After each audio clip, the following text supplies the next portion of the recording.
ام المؤمنین حضرت سیدتنا عائشہ صدیقہ طیبہ طاہرہ رضی اللہ تعالی عنہا روایت فرماتی ہیں، میں سحری کے وقت گھر میں کپڑے سی رہی تھی کہ اچانک سوئی ہاتھ سے گر گئی اور ساتھ ہی چراغ بھی بجھ گیا۔ اتنے میں مدینے کے تاجدار، منبع انوار، حضرت محمد الرسول اللہ صلی اللہ تعالی علیہ وآلہ وسلم گھر میں داخل ہوئے اور سارا گھر مدینے کے تاجور نبی مکرم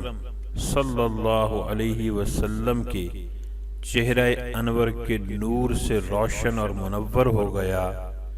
اور مجھے میری گمشدہ سوئی مل گئی۔